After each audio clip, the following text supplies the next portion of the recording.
Welcome back to Rush the Field, your one-stop shop for college football. There's a lot going on. There's a lot to recap since the last time that we talked. Transfer portal, the draft, what's shaping up at Alabama. Let's talk about some of it. The biggest thing and the most recent thing, Nico UCLA.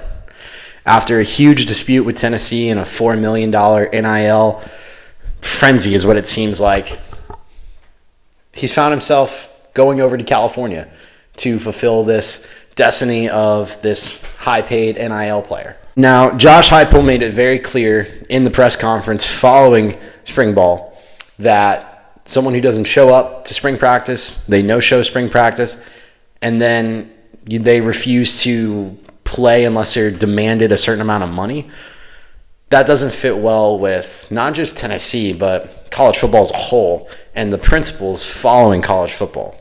Granted, this is an era where players can make a ton of money at the college level. It just doesn't sit well with the program and what the program is trying to accomplish. And Josh Heupel did a very good explanation of that. And kudos to Dan Lanning for kind of opening Heupel's eyes to Nico's testing of the free market and the transfer. I say free market. It's really just a transfer portal, but it seems like a free market with these college athletes. So Nico UCLA, no details about NIL deals released yet, but I'm curious to see if he was able to get that deal or if he had to settle because teams were not really admiring what he was doing for the sport as a whole and what he was doing for his team at Tennessee.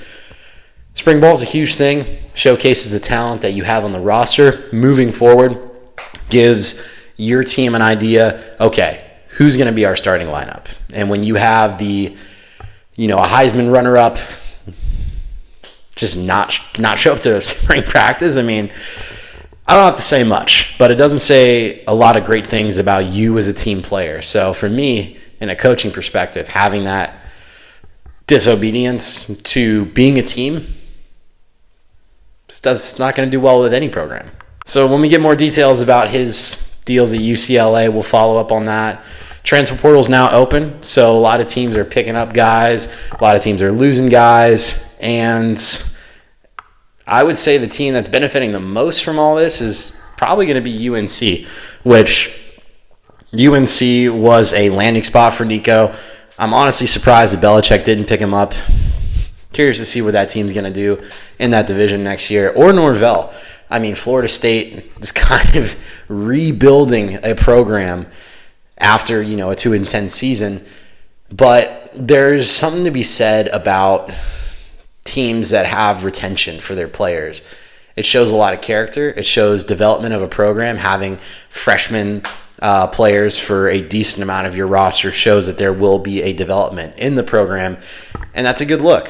So maybe they're not going to move in the transfer portal direction. Maybe they'll move more strictly towards recruiting.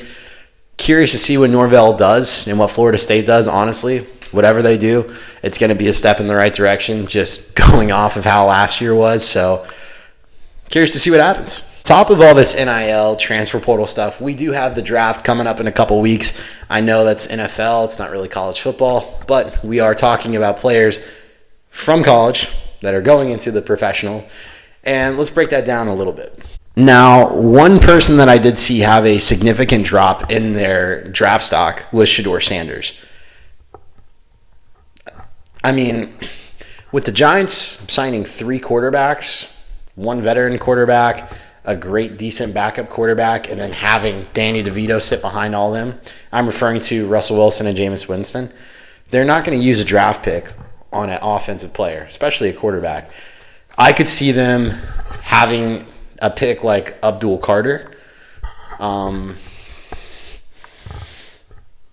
or they might just surprise us and pick up Travis Hunter. I mean, there's a lot of different ways. There's not a clear-cut projection of the draft right now, and that kind of makes things interesting. It reminds me of Draft Day, watching that movie for the first time and seeing a linebacker go number 1. You just, you get confused. So I'm curious to see what happens. I think Cam Ward going to Tennessee, that's been kind of a lock.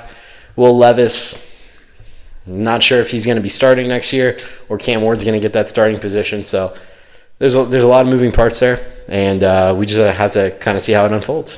One of the biggest questions coming out of Alabama, starting quarterback. there was 3 potential starting quarterbacks to go along with this new Ryan Grubb-based offense. Ty Simpson, Keelan Russell, and Austin Mack. And in an interview after spring ball practice with Ryan Grubb, he did say that if we were starting to play tomorrow, Ty Simpson would be our guy. And Ty Simpson sat behind Milroe for 2 years. He is well-versed. He played that USF game. He is well-versed in these high-stress, high-win scenarios, and he does understand what it is to have a program like Alabama and continue this legacy, as he was a part of the program when Saban was around. So to have a development throughout the course and then taking on a new, different style offense, I think is going to be great for Ty Simpson. I think he's really developed as a player, and I would not be surprised if we see him starting over the 5-star recruit from high school and Austin Mack. Kind of side note, but we just wrapped up March Madness with basketball.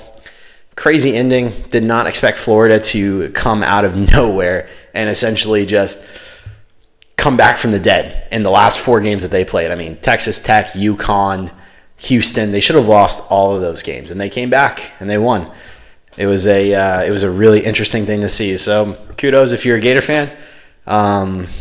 Get to celebrate a national champion, because that probably won't ever happen again. I'm just kidding. But still have high hopes and high optimism for Florida as a program moving into this next year, coming from an 8-win season last year, and having DJ Lagway a Heisman runner-up. It's definitely looking good for Florida's program. That's it for this week, though. Thank you guys so much for tuning in, and more updates to come. So peace out.